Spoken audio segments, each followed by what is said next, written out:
ये वाकया 112 साल पुराना है। रूस के साइबेरिया इलाके में एक बहुत ही भयानक विस्फोट हुआ था। ये धमाका तुंगुस्का नदी के पास हुआ था।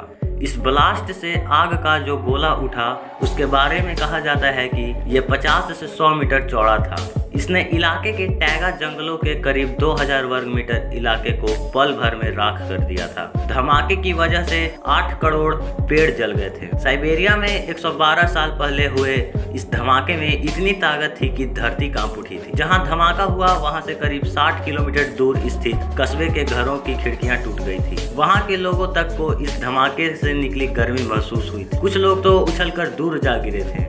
इस धमाके के गवाह रहे एक शख्स ने बताया था कि जंगल के ऊपर का आसमान मानो 2 हिस्सों में बट गया था। ऐसा लग रहा था कि आकाश में आग लग गई हो। ऐसा लगा कि जमीन से कोई चीज टकराई है। इसके बाद पत्थर की बारिश और गोलियां चलने की आवाज आई थी। दुनिया इसे तुंगुस्का विस्फोट के नाम से जानती है। वैज्ञानिकों का मानना है कि इस धमाके से इतनी ऊर्जा पैदा हुई थी कि ये हिरोशिमा पर गिराए गए एटम बम से 185 गुना ज्यादा थी। कई वैज्ञानिक तो ये मानते हैं कि धमाका इससे भी ज्यादा ताकतवर था। इस धमाके से जमीन के अंदर जो हलचल मची थी उसे हजारों किलोमीटर दूर ब्रिटेन तक में दर्ज किया गया था। आज 112 साल बाद भी इस धमाके के राज से पूरी तरह से पर्दा नहीं हट सका है। आज भी वैज्ञानिक अपने अपने हिसाब से इस धमाके की वजह पर अटकलें ही लगा रहे हैं। बहुत से लोगों को लगता है कि उस दिन तुंगुस्का में कोई उल्का पिंड या धूमकेतु धरती से टकराया था। ये धमाका उसी का नतीजा था। हालांकि इस टक्कर की कोई बड़े सबूत इलाके में नहीं मिलते हैं। बाहरी चट्टान के सुराग भी वहाँ नहीं मिले। असल में साइबेरिया का तुंगुस्का इलाका बेहद दुर्गम है। वहाँ की आबो हवा भी अजीबो गरीब है। यहाँ सर्दियाँ बेहद भयानक और लंबी होती हैं। गर्मियों का मौसम बहुत कम वक्त के लिए आते हैं। इस दौरान जमीन दलदली हो जाती है। इसी वजह से वहाँ पहुँचना बहुत मुश्किल होता है। धमाका होने के कई साल बाद तक वहाँ इसका पड़ताल के लिए कोई नहीं गया। उस दौर में रूस में रियासी उथल पुथल चल रही थी।